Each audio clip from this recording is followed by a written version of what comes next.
All right. Good afternoon, everybody. It's Thursday, and it's much, much, much earlier than normal. And there's a good reason for that, because our guest today is in the UK, and over there it's 8 o'clock in the evening, and over here in California it's noon. So thanks for joining us. David, how are you? I'm doing very well. Doing very well. Wonderful. You look Yeah, great. good to you. So David's coming out to California next week for the first time in a Excited. while. Yeah, excited to see everybody. What's Go back we got to do tacos, right? We're gonna hit some tacos while you're in town. tacos, California burrito. Got it. Oh, And that's right. maybe even some some fish, some Pacific fish too.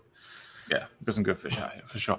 So the reason you're coming out is because we are all headed up to the Los Angeles area for the NAMM show next year, which will be next week, which will be the first one since 2020. So the first NAMM show in about 2.5 years, which is exciting. We're very excited to be there, and we've got some cool stuff to show.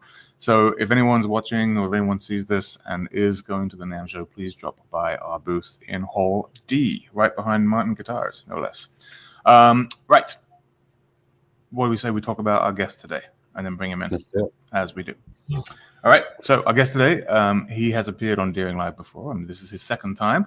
You may have seen the first one, and it was well worth checking out. But he is here to discuss whether clawhammer should be regarded as a technique or a genre.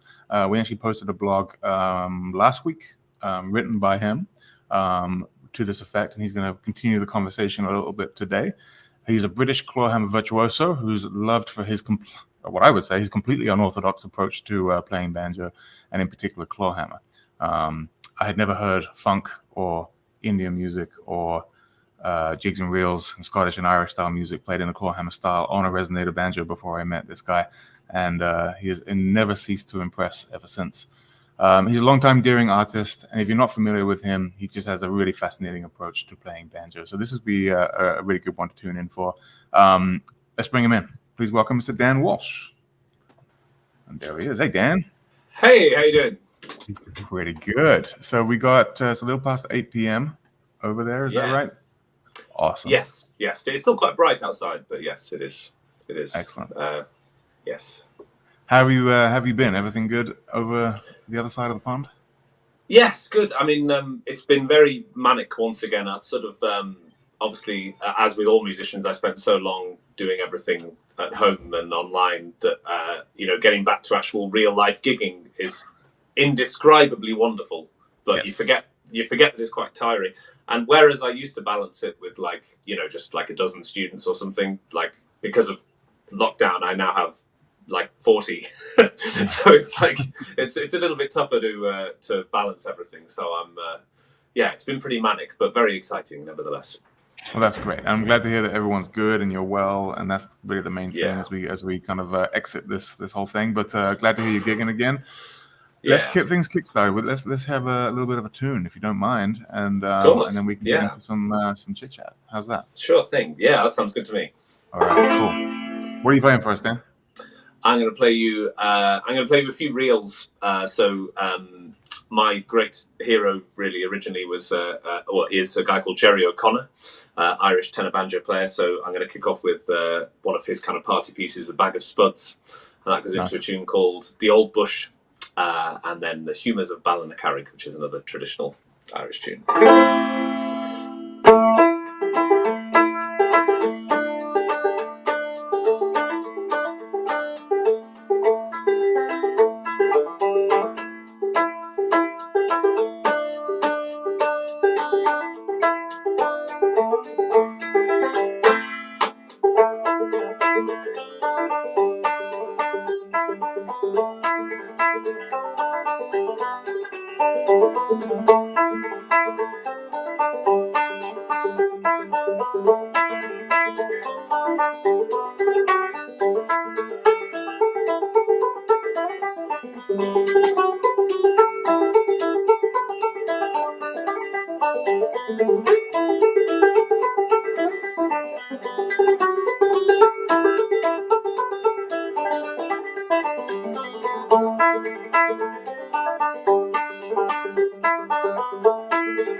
All right, man. That's fantastic as always. Great to hear you. Oh, thank you so much. And people were chiming in. They're amazed by the triplets that you get playing clawhammer. Yeah, they're. I think we might have touched on them briefly on the last time, but yeah, they're certainly my biggest challenge when it comes to trying to recreate Scottish and Irish music. Really, I suppose recreate tenor banjo playing style, but kind of within Right. clawhammer, and it's definitely the hardest feature of them. And especially when you're trying to emulate Jerry O'Connor as well. Right. I mean, that particular tune, The Bag of Spuds, has a couple of quite useful triplets in that regard, in that they're same note G, i.e. this G, which means I can use my Right. fifth string as the middle note. So I can actually do a genuine same note triplet there. As I mentioned last time, I essentially cheat on most of the others, which is that I kind of play what at speed hopefully sounds like a same note triplet. But actually, if I were to slow it right down, the middle note of that is actually not the same note, but hopefully at speed, it kind of, hopefully achieves roughly the same effect. You're doing more of a trill than a general triplet of one note. I guess so. Yeah. I mean, that Ken Perlman, who I know you had on recently, he came up with this brilliant technique where he kind of uses his nail as a pick and goes down, up, down through the string on the same note, which I can do quite slowly, but at speed, I just find my accuracy with it is pretty poor. So I kind of, if I'm playing at speed, I'll go for the cheat route. Can I ask you to back up just a little bit? We have some people asking for you to be able to see your right hand a little bit more too. Oh, sure. Camera. Sorry. Yeah. I'll try and. There you go. Hopefully that's okay. Yeah. Sorry. Yeah. There you go. Yeah. Perfect. No problem. Yeah. Well, but let's see. So you recently, you wrote a blog piece for us that we posted last week. Called "Should is clawhammer a technique or a genre?" And why don't we talk about that a little bit? I'm sure everybody hasn't read the piece, so let's talk through it a little bit. Sure. What's your take on this?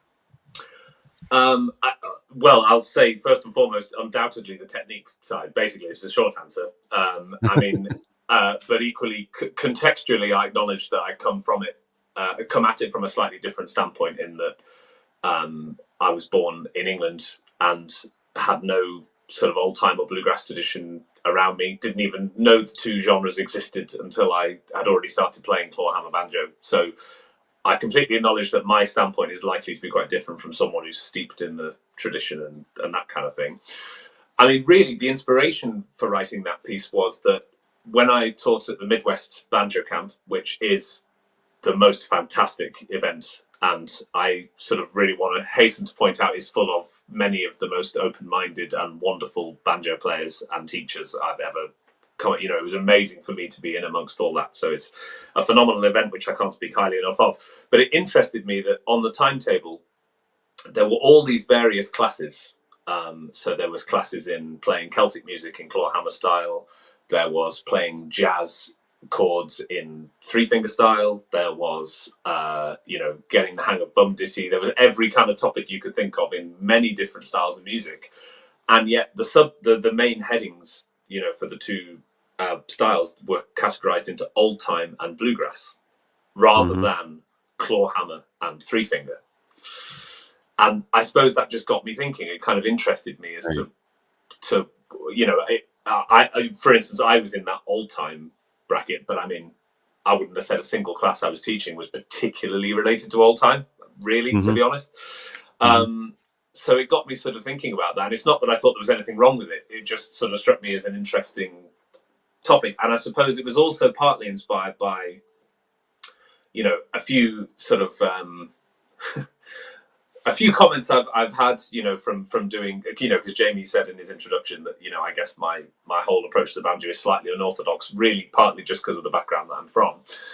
And I found it quite interesting that some of the if you like, the objections to what I do were not necessarily based on musical grounds, but almost based more in an almost moral sense that, like clawhammer belongs in old time and it has a very particular role. And even like in Ken Perlman's book that I learned from, largely clawhammer style banjo, he has a lot of guest writers in there, guest tab writers, and there was a brief blurb about their sort of take on the banjo, and their take was very much kind of, they don't really see it as a melody instrument, they see it as a rhythm instrument first and foremost that backs up the fiddle, and kind of like that's its place, I suppose. And of course Ken is not like that at all, and he's very much a melodic clawhammer player. But my feeling about all of this is that clawhammer and old time to me are two utterly different things. So to me, clawhammer is a technique that you use to play really whatever the hell you want if you can make it work. But I think that in terms of genre, old time is a genre, and yes, clawhammer has been an integral part of that for centuries. So I'm not in any way disputing that, but that doesn't mean that technique should therefore be limited to old time. That's the bit that I don't get. And I remember sort of I've had things like, that's not proper clawhammer, or that's not what clawhammer's for, or like almost like sort of old time is a participatory and joining in kind of music, so why are you playing very fast reels in clawhammer? And the last question, that was the genuine quote, by the way, that last question, and I was sort of thinking, what the hell have the two things got to do with each other? Like, I'm not passing any comment on whether old time's meant to be participatory or not. That's not what I'm doing. I don't understand why the two things are related in any way, shape, or form.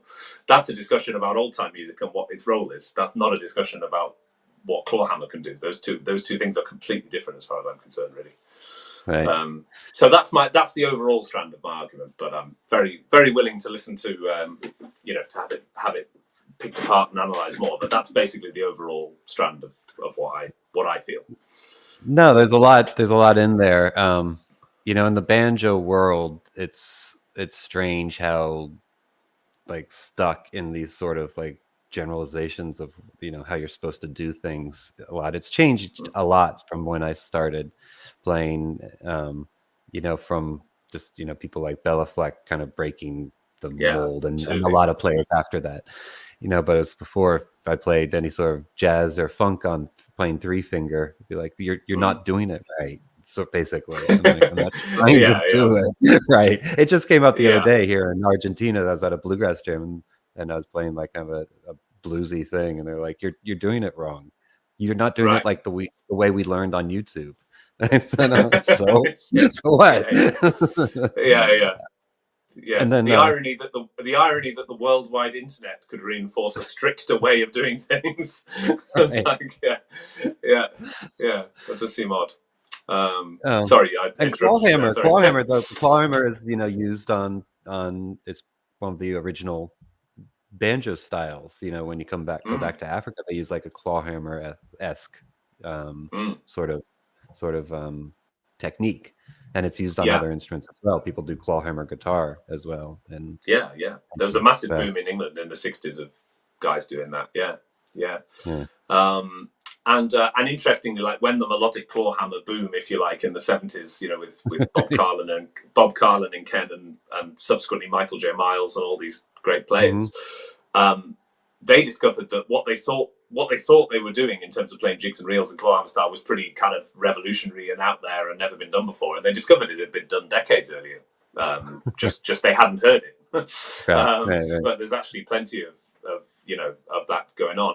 And I suppose an important aspect of the discussion for me is to separate attention to detail of a genre and clawhammer style as an overall technique. And that's why I call it a technique, because actually what I don't want to paint an idea of is that it's a bad thing to like really, really understand the genre, the nuances of that genre, and to try and capture that, if indeed that is what you're trying to capture. That is fundamentally a brilliant thing. So since the blog was shared on Instagram, somebody commented about they'd been to a bluegrass band's workshop and they'd asked where clawhammer fits into bluegrass, and they just said it doesn't. And my instant reaction was, you know, with my clawhammer kind of hat on, was to go, you know, boo, you know, rubbish. But actually, I mean, don't get me wrong, I do think it's rubbish. But equally, I would also say that you do have to adapt clawhammer to work in a genre if that genre is what you're trying to create. So, for instance, if you're trying to kind of be a bluegrass band and capture the essence of a bluegrass band, you can have a clawhammer banjo player in the band, but that clawhammer banjo player has got to play a part that fits in with a bluegrass band. So a bluegrass band doesn't need a banjo player to bum ditty, because basically two instruments are doing that already, really. The guitar and the mandolin have kind of got that covered. So you don't really need a banjo player to bum ditty, because you've basically just got three people doing rhythm, probably. Whereas if you think what a bluegrass banjo player normally does, the rolls, you can try and recreate that clawhammer style. So play something that uses more drop thumb, use something that uses more, frankly, more notes and more melody than it does chords, because chords are covered elsewhere. So do you see what I mean? There's a difference between saying clawhammer just works no matter what. That's not what I'm saying. I do think clawhammer, its traditional role, doesn't necessarily work no matter what. But clawhammer as a technique can be adapted freely to whatever you want to adapt it to. So I'm a firm believer in understanding, you know, genres. And like I say, if I'm trying to play Irish tunes, and especially like my latest record that I'm recording is an album of traditional Irish tunes from O'Neill's, so I'm clearly setting my stall out that I'm playing Irish tunes in an Irish way. So if I'm going to do that, then I need to stay faithful to that, because that makes it demonstrably better musically, I think. Whereas, as I say, what I don't really have much time for is you're doing something else that's not what clawhammer is. That's the bit I can't really get on board with. Well, what do you think about? I mean, another unorthodox thing about your playing is you use a resonator banjo, which is traditionally, you know, old time musicians used resonator banjos back, you know, then it turned into this strictly open back banjo thing. What's your take on using a resonator banjo? It's very, you know, it's rare for clawhammer, not even old time musicians, but just clawhammer musicians in general to use resonator banjos in modern times. Yeah, I think, to be honest, it's as far as I'm concerned, it's just up to the individual player and whether a resonator banjo or an open back banjo gets the sound that they want to make, to put it simply. Again, I don't have much tract with it must be this way around. I mean, yet again, as with most of my banjo life, my original choice was born out of ignorance, really, which is that I learned on an open back, like a fairly cheap open back. And then when I was 19, I was at university playing in folk sessions with 20 other people, and I needed a better banjo because I just wasn't being heard, you know. So I went to a Hobgoblin music shop in Leeds, tried a load of banjos, tried one very similar to this. It wasn't this exact one, but I tried something similar to this. Really liked the sound of it, thought this is nice and loud. I liked the tone of it. The stuff I was playing by then was, I was in a bluegrass band at the time, or a bluegrass-esque band at the time, so I wanted that sound. So it made total sense. But if I'm really being completely honest, I didn't really know at that point that open back was traditionally clawhammer and Resonator was traditionally bluegrass. Didn't really know that. I just bought a banjo that I liked the sound of. I subsequently discovered that it got at the noses of various people on the old time side. So I stuck with it. But it was more. But it was more kind of that I actually genuinely liked the sound that it made for my playing, because what I play really at that time, as I say, was very bluegrass orientated. Obviously, I often go back into the Irish end of things. The kind of funk stuff I find is great on a Resonator. I really like that sound on a Resonator. For a more kind of somebody who plays old time music more, I can totally see that an open back is better sounding for most people. And I think of Adam Hurt, who I know you had on recently, who I just can't tell you how brilliant I think he is. I mean, I think he's, just an absolute giant of melodic clawhammer banjo. And I know that he plays an open back. Not only does he play an open back, but he stuffs the back of it, with as much stuff as he can to just totally get rid of those overtones. And that completely works for his sound. It sounds fantastic.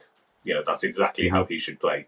But that's my point, is it works for him. And I think for me, I like, personally, I like the ringing overtones as part of what I do. But that's the way I would approach it, is which works best for which musician, much more than I would associate it with what's supposed to be done, I guess. Right. And so it's more of what's working for you, and less, not even the technique, but the genre too. Do you think it has a genre specific, or is it just really the tones you're going for? That's an excellent question. Yeah, I'm not totally sure of the answer, actually, to be honest. I think probably anything bluegrassy or clawgrass or whatever. I think a Resonator definitely lends itself to that, because it is just that sound, isn't it? It's I can totally see that. I've heard Irish music played, like by Ken or whoever. I've heard it played on an open back and just sound fantastic. So I don't think that's genre specific, for instance. I think that's just maybe a personal preference thing. And there's tenor banjo players that play open back, a lot of them too. Irish tenor players. Yeah, that's right. Yeah.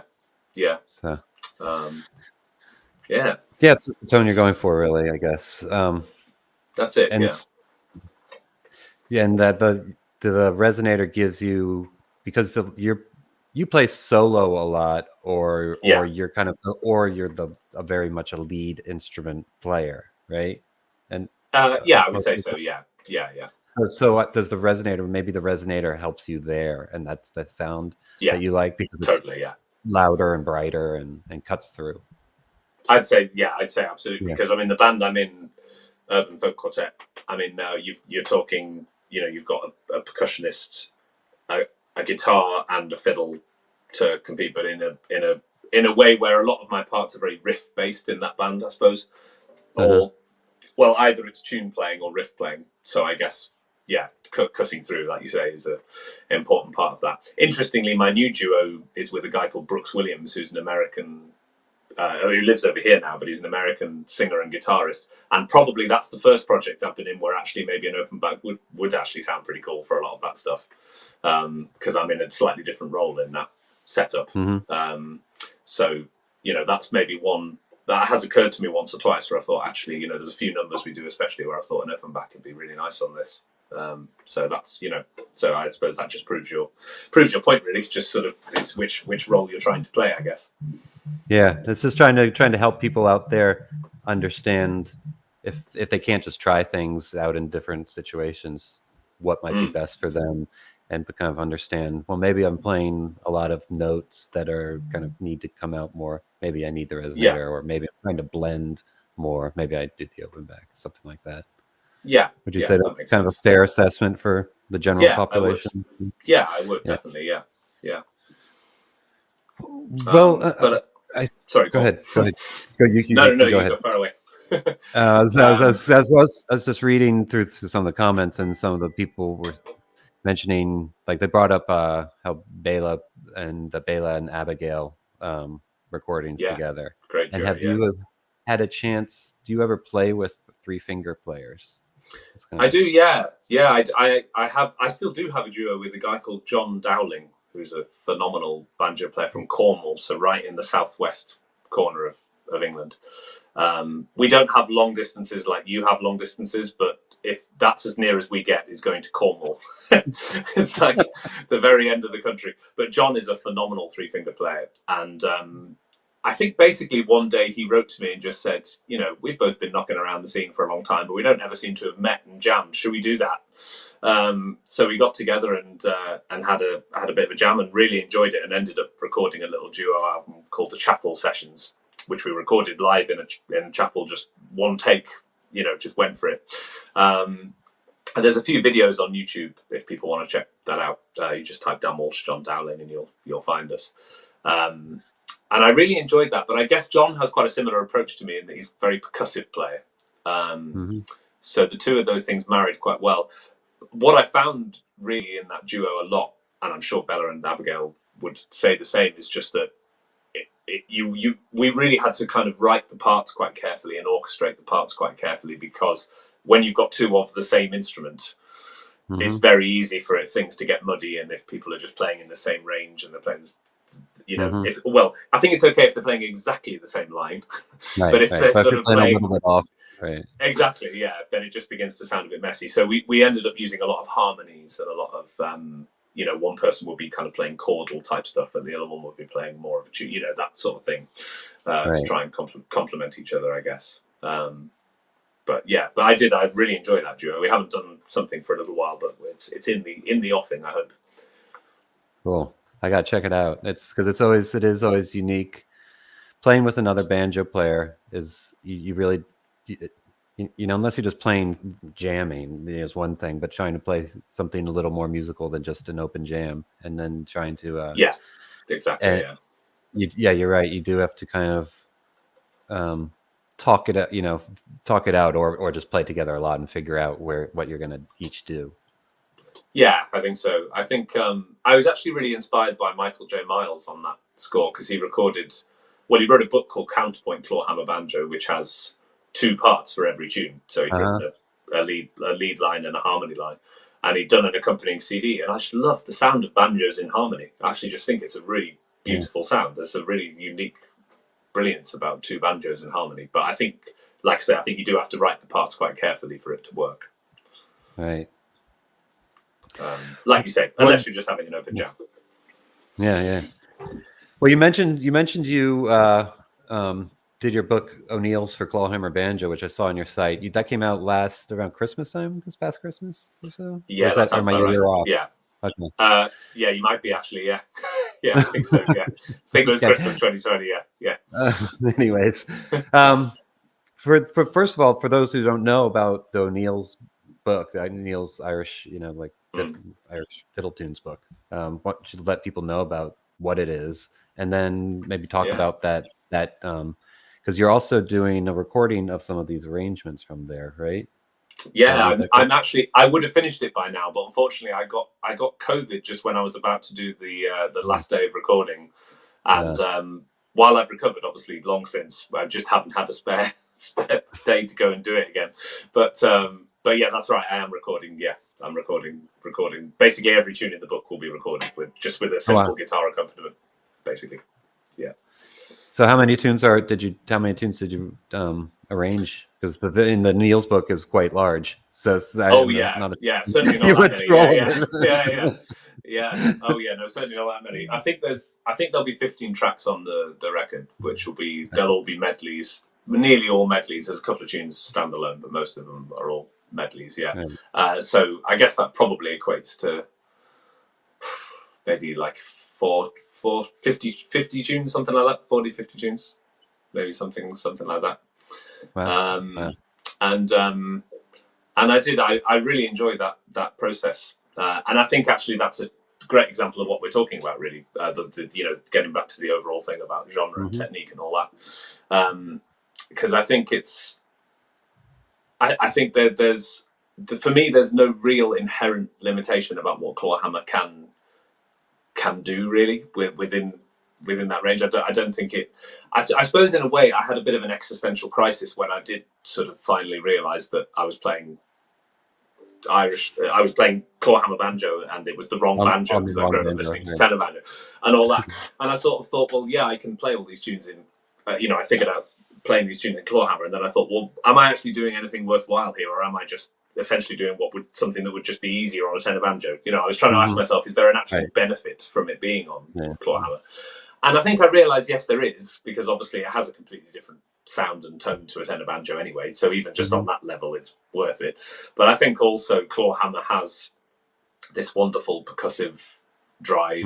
And actually one area where I am maybe a bit more traditional is I do like a good ping of the fifth string as well. If it's, if there's a spare quaver, I enjoy that as well.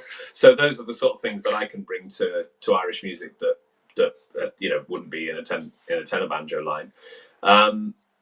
But as I say, in terms of how I approach it, I just think, well, here's clawhammer. Here's all the available things we've got with clawhammer. So if we're doing, let's say it's a reel. So we're in 4/4 time, which is the same time signature as an awful lot of old time tunes. And our usual rule with 4/4 is we're going to play down on the beat with the playing finger. And on the ands or the off beats of the bar, we're going to be using either a thumb or a left hand slur. Generally speaking, that's our approach, unless there's a particularly rhythmic reason to do something else. So within that framework, it's basically just how do I get all the notes in the tune using the tricks I've got, the tricks and techniques I've got available to me, and that's really all it comes down to. And there isn't really a moment where I think, oh, you just can't do that in clawhammer. That's almost never happened. Once or twice I've thought, there's been things that are especially awkward, but really for the most part, there's no particular reason why clawhammer can't do any of those things. Because I mean, you're basically just dealing in quavers. So you, as I say, you alternate between playing a note with your playing finger, and then you figure out the easiest way to get the next note, be it as a drop thumb or a pull off or a slide or whatever it may be. Right. And you just arrange it that way, and that's pretty much it, really. And I'm not saying it's simple. Obviously, it's not, because arranging music is complicated.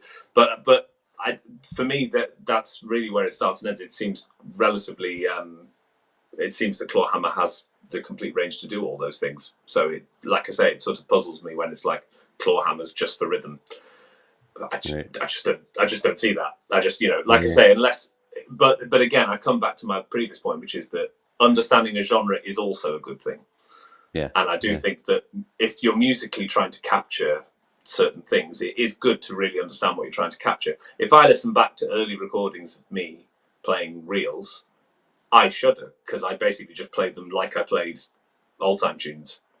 There was virtually no difference other than there were more notes in them. But I got the accents all wrong. And like a lot of the notes weren't as full as they should have been, because I was doing loads of slurs when actually I needed to do drop thumbs, stuff like that, because I just didn't fully appreciate what I was trying to emulate. And actually it was great at university. One of my tutors, Katrina MacDonald, who's a very fiery Scottish fiddle player, who heard me play a Stradivari, and she went, she sort of said, would you mind if she sort of semi-politely said, would you mind if I gave you like a bit of a lesson on some of the nuances of playing a Stradivari and that sort of thing? And I just went, yeah, that'd be great. And she basically said in so many words, yeah, you need it.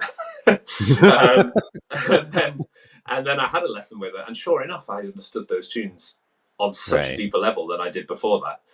And so that's a really, really good thing. So it isn't, like I say, it isn't just lazily going, play whatever you want, however you want. Because actually, I think there is sense in learning music to its full and understanding it, because I think you play better music as a result. And you can always then mix it up and experiment with it, of course. Okay. Like, I'm completely all for that. But I think it's good to understand the raw materials, if you like. So my point behind that is, if I was in an old-time band, I wouldn't do half the stuff that I do, because it would be completely wrong. Like, it wouldn't work in that environment at all. And I really like old time tunes, and I really like old time music. I've never actually thought I'm very good at it, really. And I think that there are other people who do it much better than me. And if I ever found myself in a situation where I was in a band like that, like I say, I'd want to learn from them. Even at the Banjo camp, I learned from, obviously just watching some of those old time guys. It was great to hear the way they play and the way they approach things, because they understand that genre far better than I do. But as I say, that doesn't mean that clawhammer has to limit itself to that. I come back to that again. That's the big thing for me. But even those people that play strictly traditional music, like that are the masters of it, they are not playing. They're still kind of putting a heavy stamp of themselves on it. They aren't. They don't. Yeah, of course. They aren't trying to do it exactly like some record or something that that's they can. I'd say that's true. Most of them, masters can, but they choose not to. Yeah, I actually think Adam Hurt's a really interesting example because I remember at the Banjo camp, one of the events that was organised was like, I forget the exact thing, but it was something like players who do weird stuff with clawhammer or words to that effect, sort of worded better than that, obviously, but sort of, and Adam was very kind of, I don't think I belong in this. I'm not like that at all. And he thinks of himself as quite conservative, I think, and he thinks himself as quite sort of, I would say he's a fascinating player. I think he's a totally unique player because he is fundamentally rooted in old time, and he absolutely loves old time music, and everything he plays has a nod to that, or nearly everything he plays has a big nod to that. But within that, he's made it completely his own. Like he's, those tunes and his arrangements are completely his own. So I think, that's just a prime example where you can understand the music really, really well and respect it almost reverentially, but that doesn't mean there's no room for maneuver within that. Yeah. Well, do you want to play something for us? Sure. Yeah. Yes, I'll just think of what. Yes, let's do that. Yes. Sorry, I was caught off guard there. Sorry. No, that's all right.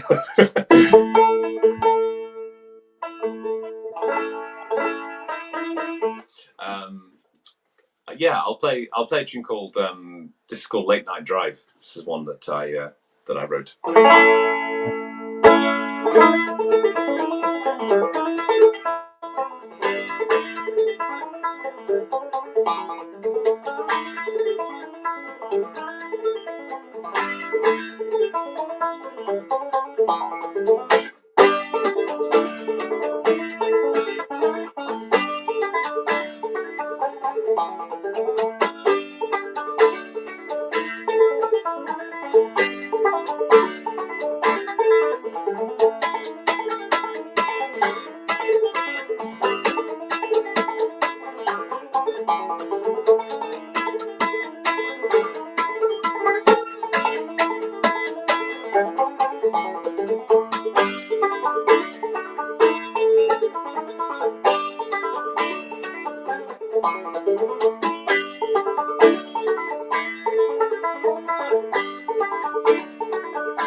I like the kind of the fake out ending there. Yeah. That's, I'm trying to remember who. To be honest, that's completely stolen. I'm trying to remember who I stole it from now. It was someone I was watching. It wasn't a banjo player actually. I think it was a mandolin player, and it was this really cool ending. I thought, that's cool. I'm going to steal that.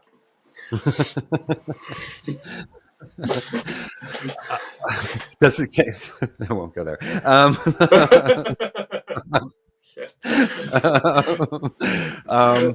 I got myself off. Let's see where we're going. So you've got a lot of. Jamie, jump in and say thank you for that, Dave. Thank you for not going there. I appreciate you. Yeah. Let's see. You have a lot coming on. You did a live album, put out a live album this past year too. Yeah. Why don't you talk about that a little bit? Yeah, that was. To be honest, it was one of those things I'd planned to do for a long time, and I think I knew I was going to do the Irish album. Mm-hmm. So I kind of thought, actually, that's obviously going to have no songs on it, and I'm a singer as well and stuff. So I thought actually it'd be good to have another album out. And I just thought two things really. One, the live, the feel of a live gig is obviously, a very unique thing. And I think especially for someone like me, I think I'm best live, I would say. As most musicians would probably say that, but I think there's definitely a sort of more of a buzz about playing live in my case. And then also there were a few songs on it that had sort of been live favourites for a long time, and I wouldn't necessarily put them on a studio album, but actually a live album was the perfect place to put them. So I guess that was a lot of the reason. So I recorded it in January 2020, and the idea was to have it ready to sell at all the many gigs that I was going to be doing that year. Yeah. All the 2 tours of Canada and God knows what else. Clearly, obviously, the world had other plans, so I put it on hold for quite a long time, and then brought it out more recently. So it was good. It was recorded in Stafford, which is a town I'm from, which has sort of always been, where I've been rooted really. I mean, I live in Shrewsbury now, which is about an hour away from Stafford, but Stafford's where I grew up. It's where I did my first gig. It's where I learned banjo. It's where I had my first band. There's so many connections to it, and a lot of my songs relate to the town on a greater or smaller level, just in terms of, I suppose you write about what you know, don't you? And that's obviously the town I know very well. So it was really just a chance, as I say, to have a few songs that have been long-time live favourites, but hadn't been recorded before. And then obviously some of my, more familiar stuff from down the years, and also a few new numbers as well. So yeah, it's good. I was pleased with it. It was good. It was very much recorded like just one night. Press Go and Mark, who records all my albums, he took the audio, but he didn't really do a lot to it beyond just the odd bit of mixing. But there was no like editing or crafty retuning or anything like that. It was all pretty raw. But I'm pleased with it. People seem to have enjoyed it, so that's good. Yeah, that's the question. Did you do it all in one night, or did you kind of do it in a series of concerts and kind of choose from the best nights? And no, we just went for it the one night. Yeah. Cool. So that was cool. Yeah.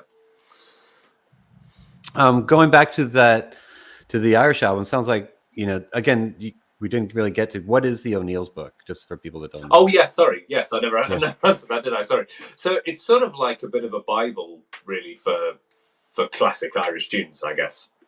So there's actually 2 O'Neill's collections as well. They should be added, but they're just chock full of these fantastic jigs, reels, hornpipes, polkas, and just wonderful, wonderful tunes.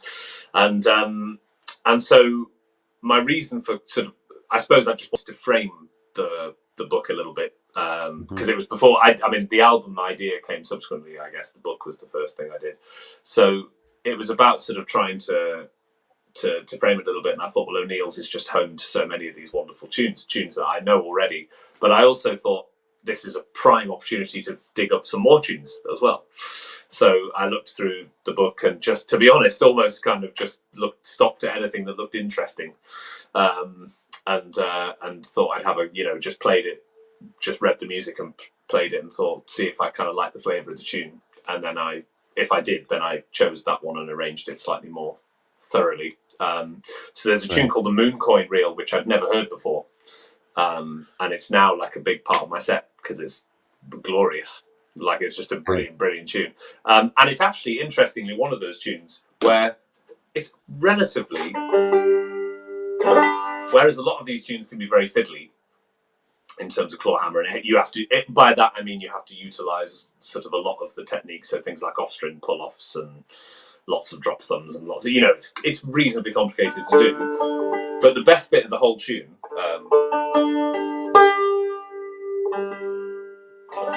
is the B part of the tune, which actually is really, really easy. It's just loads of pull-offs basically on the same string. So if I just give you a quick blast of the tune, and I'm sure you'll spot the bit that I'm talking about. So the A part is more complicated, but the B part works great. So oh,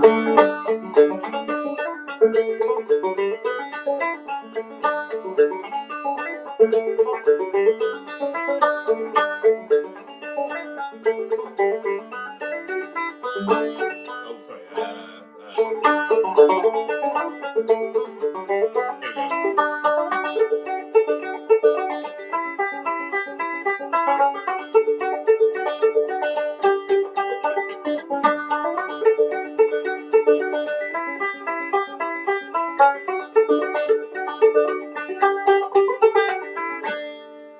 So obviously the ending is, slightly more technical, but this bit,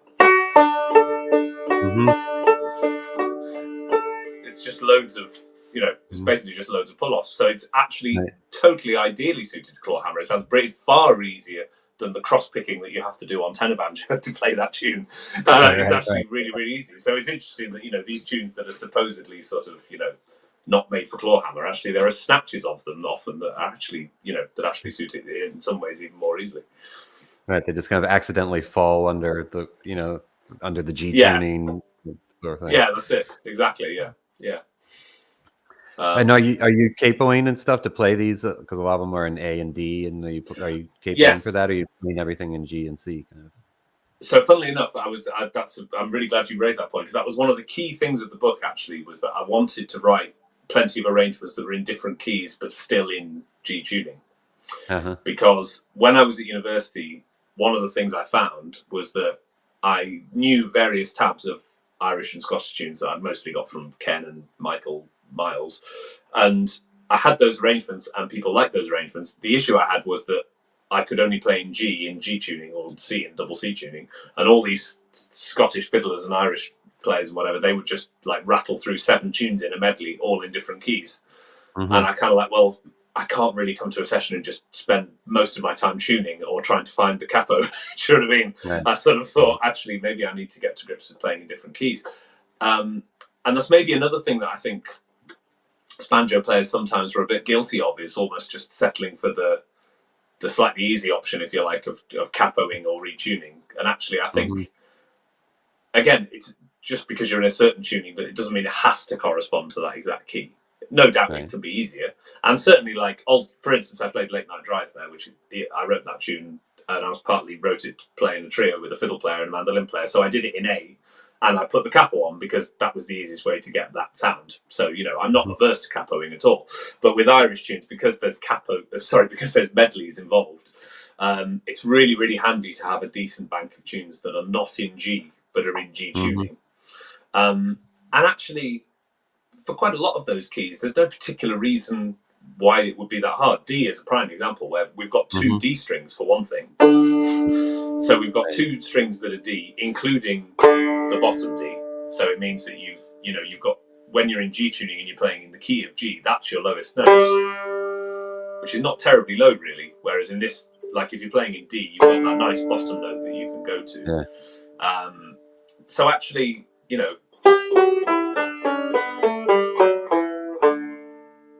it doesn't involve particularly, do you know what I mean, jumping around necessarily. There's actually plenty of stuff that's reasonably easily contained within those things. And I think it comes back to the same thing really, where I think sometimes it's just important to remember that clawhammer doesn't have to have these limitations. If you think, oh, there's that song and it's really good, but it's in the key of F, so I can't play it because I haven't got a tuning that corresponds to F. That's not true.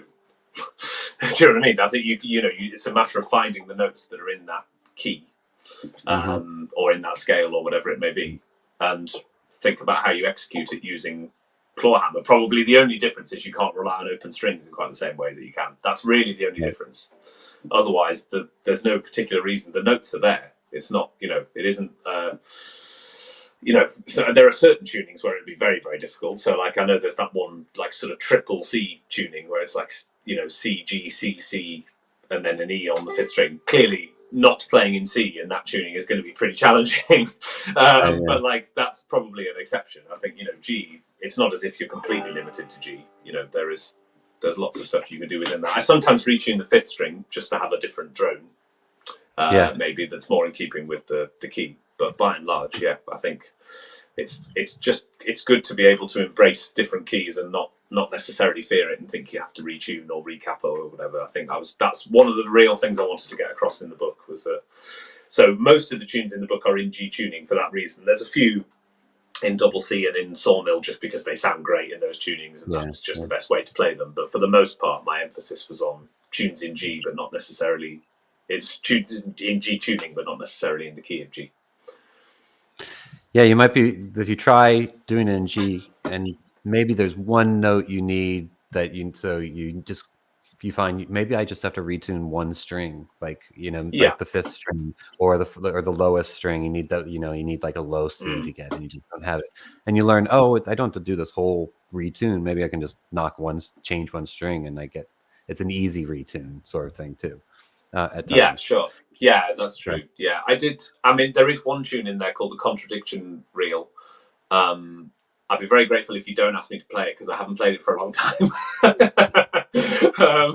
So I'm not sure how hot I am on it. But I've always loved the tune, and it's one of those strange anomalies where I really loved the tune and I jammed on it in sessions, but I'd never really arranged it properly. So I thought, now's my time. So when it came to the book, I arranged it, and I realised that the one issue I did have, and this isn't a clawhammer thing, I don't think, it's just a banjo thing, really, is that I sort of ran out of notes at the bottom. So there are quite a few fiddle tunes that are in A, where they sort of go lower than we comfortably can, unless we transpose the entire thing up an octave, which has its own, has its own difficulties.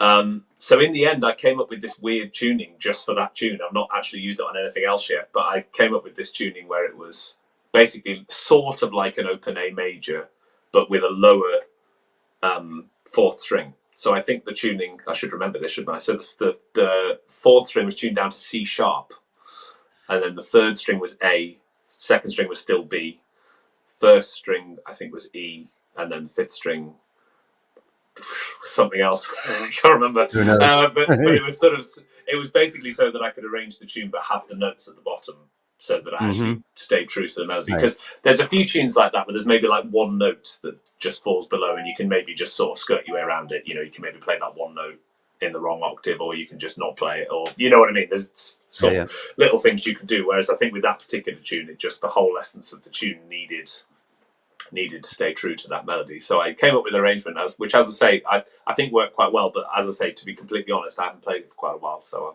I sadly can't demonstrate it at this moment. But you can find it on YouTube. It is there.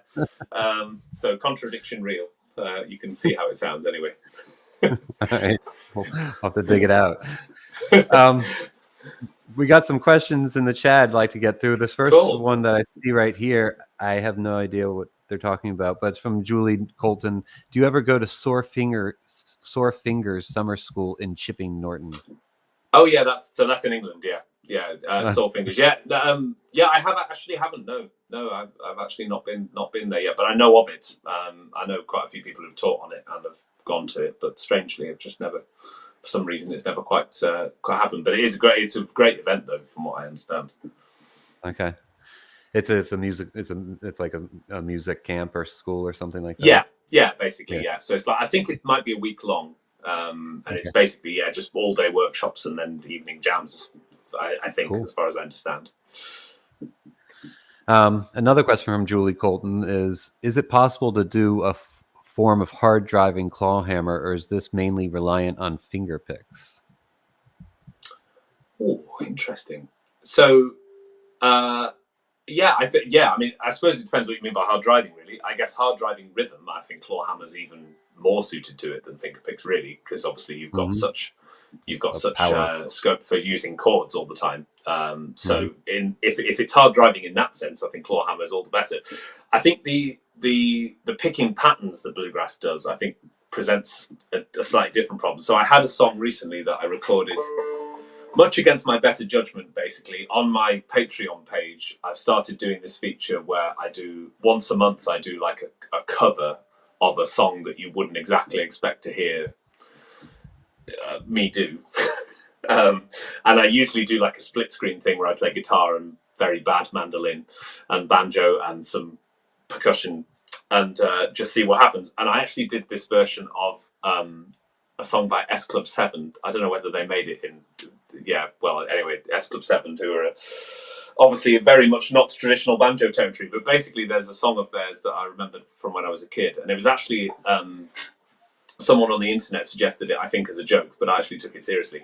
But anyway, the point I'm working around to is that the banjo part for it was very much akin to like a sort of a bluegrass type role. It was.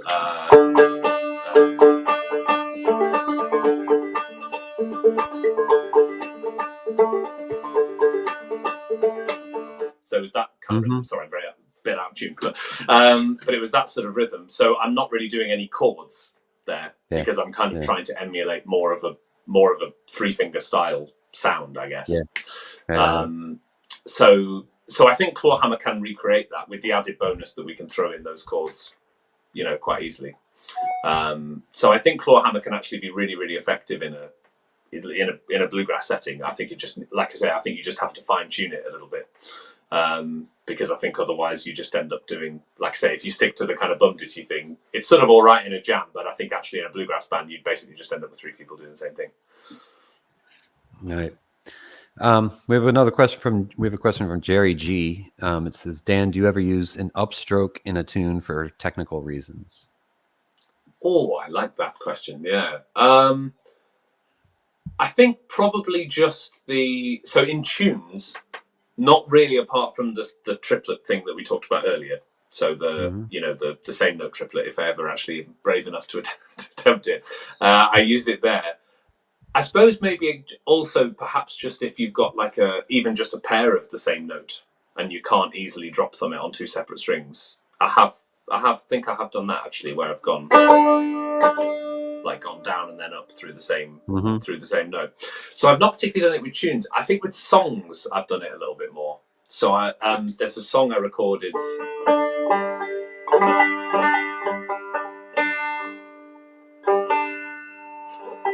Dan, how do you tune a banjo? I think I recorded a song a while ago called Time to Stay, where I had this that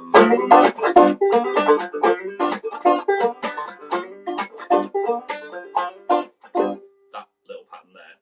And actually I did a lot of upstrokes, so if I slow that down, right. So I did those as upstrokes because they fell on the bit of the bar, like on an offbeat, where it would have been awkward, I think, to go to kind of do downstrokes at that moment, because it just sort of throws me off my rhythm. So I suppose my shorter answer to the question is, I think if it's on the and of a bar of 4/4, then it's much more likely that an upstroke would be useful, I suppose. That would probably be my overall answer. Yeah, and the last thing, like in that sort of funk rhythmic, rhythm guitar sort of thing that you're doing, almost, you're almost in a brushing style a little bit. It just in the way your wrist is moving a little bit. Would you say? Versus just a straight clawhammer. It's a blend of both, but the way I perceive it is you gain that kind of funk rhythm guitar thing going, and then adding the clawhammer in there to break it up in a certain way. Yes, I'd say that's probably true. Yeah, I'd say either that or the exact other way around, if you see what I mean. So kind of starting with clawhammer and then throwing that in. But yeah, it's definitely a mix of the two things. Right. Definitely a mix of the two things. Yeah. You kind of covered this before when we talked about the drive. Do you ever drive? But Jamie Peel says, "Hey Dan, what technique do you use if you want a forward roll like the sound in bluegrass?" In bluegrass, yeah. So I think that's where you get more into off-string pull-offs. For me, are really super useful in that regard. So there are 2 main ways that I try and emulate the bluegrass thing. I think one of them, as I say, is off-string pull-off. So now I'm not very good with my rolls, but forward roll is this one, isn't it? There's one like thumb, index, middle, Good. 1, 2, 3. Oh yeah, that's it. Yeah, you can tell I don't play bluegrass. Sorry. Maybe I should do that. Then I'd probably understand what I'm trying to do more. But I think so. For instance, that pattern anyway. Right. So you've got. So by using.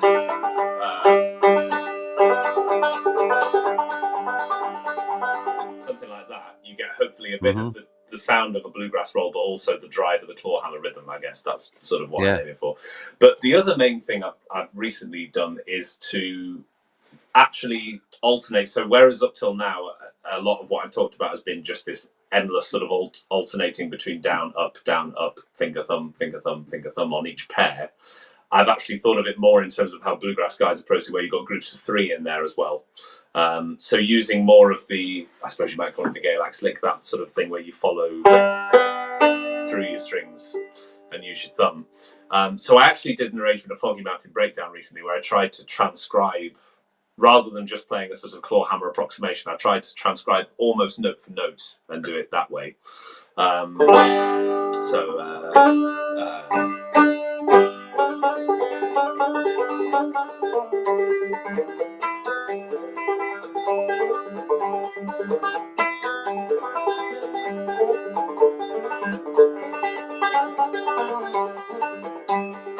Josh, you can tell it's quite tricky to do. But it does. But one of the main things I did, if I slow that first bit down, so instead of, I'm not just going down, up, down, up, down, up, down, up. I'm actually using. So what have I got? I've got.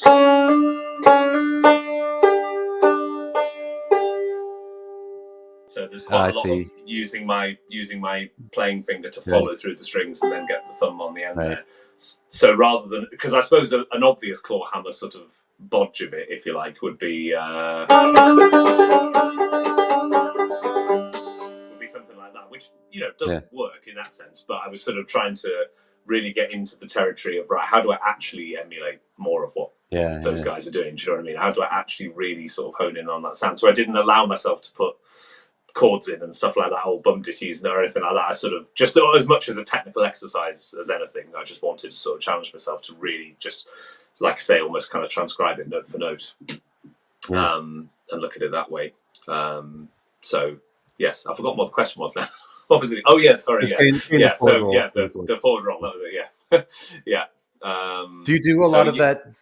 I think of that as sweep picking, kind of, in a guitar way. When you go, it's go down. Not dissimilar. It's not dissimilar. You're kind of. Do you do that a fair amount in your playing, in different all different styles that you do, or just kind of the bluegrass on banjo? Do you mean not? Yeah. Potentially. Yeah, I'm trying to think of other examples now. I think. Yeah, again, I think it sort of depends slightly on what I'm trying to do. I mean, there's a few different things. I've tried doing sort of tunes. I've actually got a bit more of a bass line going on and stuff like that as well. That's been something I've tried to to emulate kind of finger picked guitar, I suppose. But yeah, the sweep picking thing, I guess, would be more in keeping with the. Yeah, exactly. Yeah, it's similar technique to sort of emulate that sound, hopefully. We have a question from Kevin Potter, and you kind of covered it from your background of how you started playing the 5-string banjo clawhammer on the 5-string.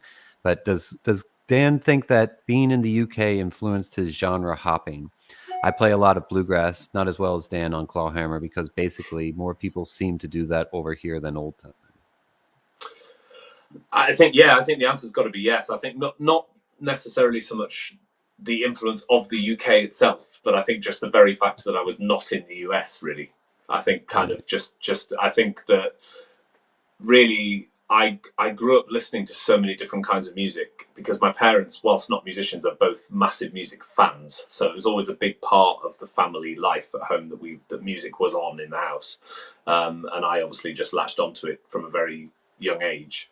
And always had a sort of fascination with trying to marry different genres and that sort of thing. That was something I think that I always sort of wanted to do. But I think, just not growing up in the banjo world, if you like, and not sort of, like I said, I'd never heard of old time or bluegrass when I took up banjo. I'd literally never heard of them. And I'm probably reasonably unique in that. I don't think there's too many people probably who take up banjo not having heard of those two things. Maybe it's a bit more common now with the whole Mumford thing, perhaps, but generally speaking, I think that's pretty unusual. So I suppose that was bound to influence, like I say, how I look at the instrument. And I think also, I think it's partly a really good thing because I didn't really see any limitations in instrument. I was already playing guitar, and this was just another instrument to try and find things on and find what worked. And I only really came into contact with clawhammer because that's what the only teacher within a sensible distance taught.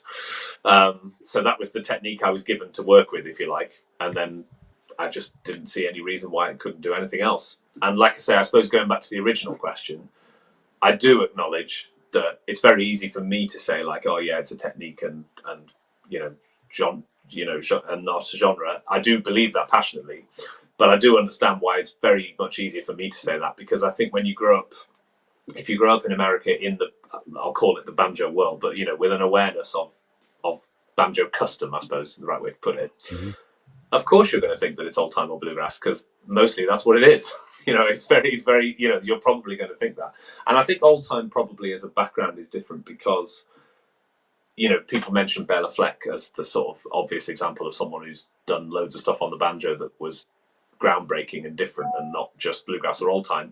But I think maybe three-finger players have been more inclined to do that down the years because I suppose the background of bluegrass, it was invented really as a show music in a sense. They all wore suits and did flashy solos and it was very much a show. And fireworks and virtuosic playing was always a massive part of that. So I suppose in a way it kind of makes sense that three-finger players have often been the more experimental players because they're in a world where that's sort of was probably encouraged in maybe a different way. Whereas I suppose old time, part of its charm is that it is kind of something you associate with participation and jams and sessions, and maybe that gives it a slightly different feeling and ethos. And I suppose that's some of the people who didn't or don't like what I do for that reason. Maybe that's why they feel it, because to them, like I say, it's a old time has a whole different meaning and context to them that I suppose I can't really understand fully because I grew up in Stafford in England. You weren't playing square dances. You growing up playing square dances. No, indeed, I'd never heard of them. I'd heard of Cayleys because I knew. We went to Ireland a lot as a family when I was a kid, so I came into contact with all the Irish folk customs. But American folk customs were a whole new world to me. Well, Dan, Jamie, I want to bring Jamie in, see if we have any questions that we missed anywhere, and if not, have you play something? Yeah, I meant to ask, by the way, is it still light enough? Because it has got quite dark since we started. I can turn a light on if you can't see me very well. We can see it hasn't changed at all. Oh, okay, that's cool. You missed the episode where David slowly disappeared into darkness, and we had to turn his camera and find a flashlight or something. I thought for a second David was asking me to play something, which would have been terrifying. I wasn't ready for that kind of thing. So thank you for not. The only question that we missed was from Jeff Evans. I don't think we got to that one, and he asks, have you any tips on up the neck breaks? Not breaking the banjo, obviously. But. Yeah, just when you get that annoyed, you just need to break them. Yeah. What's the best way to break a neck on a banjo? Yeah, it's a common question, I guess, the sort of up the neck thing, because it sort of seems faintly terrifying going sort of up to the dusty end. I mean, I think one of the first things I'd say is to try and find some shapes up the neck side, like chord shapes or little left-hand shapes that actually just sound good in its own right, if you see what I mean. So, for instance, I quite often use this one. So it's just two fingers, just fret 8 on the second string, fret 9 on the first string. So just like a basic G, it's basically just a G chord, really.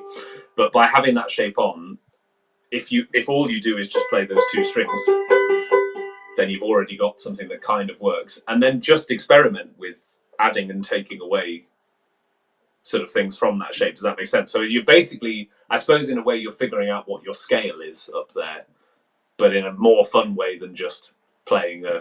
Do you know what I mean? Rather than just going through a scale in a slightly, the way that most of us don't enjoy the terribly, even though we know it's probably a good idea. If you've got a shape on there and you just practice with. So I ended up with this thing, for instance. So it's kind of like a nice little lick that's actually really dead easy, but it's just born out of that. And then from there, I can then I've got that as a kind of anchor point, I suppose, rather than just the terror of like, where are all these notes? So that would be what I would say is have a grasp of what the chord progression of what you're jamming to, and then find some of those chord shapes up here and start from there, rather than, as I say, just sort of looking at the banjo and thinking, where on earth do I play when I'm that far up the neck? Awesome, Jeff. I hope that helps answer your question. I think a lot of it. We did a thing with Jens Kruger the other day, and it's a lot of it. It was about tuning. Yes. Specifically, and a lot of it is experimentation. It's like having a foundation for something and then kind of trying different things and seeing kind of what fits in your head and what works for you as well as a player. So thank you. Yeah, spot on. Yeah. Dan, as always, you've been awesome. Really. Oh, thank you so much. It's always so nice to talk to you, and thank you so much for scheduling it a little bit earlier for my benefit as well. It's not that I mind staying up late, but I'm conscious I have neighbours, so I appreciate you starting a bit earlier for me. It's all good. So before you leave, though, so let's punch out a couple of things here. So your website is danwalshbanjo.co.uk. It is. Is that correct? And if my investigatory work during the show is correct, this is also your Patreon, I think. Is that correct? Yes, that's right. Sorry, yes. Excellent. Yes, that's the one. Yep, perfect. For as little as $3 a month, you can get into that's about £1.75. Something along those lines. Basically, for that you can see these ridiculous cover videos that I've been mentioning. So you can see my questionable semi-bluegrass covers of 80s disco, for instance. That's cool. I like that. Is it? Well, I mean, I'll part with $3 a month and find out, and I'll be the judge. How's that? Yeah, hopefully. It's a cool thing. I saw a video last night of what was I watching? I was watching Dennis Chambers, the funk drummer, real famous funk drummer.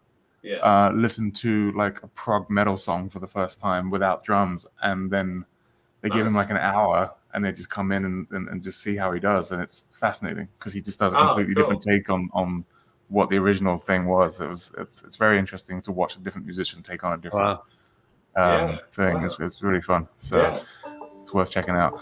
But excellent. Is there anything else that we missed that you want to plug? Feel free. This is a moment. I don't think so. No, I think we're good. The Irish album isn't ready yet. So other than the fact that it's in the offing, I haven't. Yeah, it's not out just yet. So. Yeah, other than just generally albums and books, nothing specific. When it's ready, let us know, and then we'll do. Thank you. If you haven't read Dan's blog that we put up, the link is right there, which is kind of low, but just go to deeringbanjos.com. Under the lifestyle section, there's a blog piece, and he's like I think the second most recent one. So I dropped the link in the chat as well. So for those of you watching after the show, it's going to be right there. Cool. Would you like to play us out with a little something before you leave? Sure thing, yeah. I'm sure you have a trick up your sleeve somewhere. We're not here next week. We're at the NAMM show. We come back the week after. Dave, I'm correct in saying we've got Ron Block coming on the show. Is that right? Oh, wow. We do. Excited for that. Yeah. Wow. He's one of the main reasons I got into bluegrass. Is that right? Yeah. Union Station changed my life. So there you go. So, I shall be watching that. We shall be sending out the emails. So thank you everybody for watching. David, you're awesome as always as well. Dan Walsh, it's gone 9 o'clock over there now. So let's do one more neighbor wake up call, and then we'll let them. All right. And you are right. The English do fish and chips far better than the Americans. On that note, I'm going to drop out. Thank you everybody for watching. Nice. I'll leave you with a tune. This is called Egypt Cottage.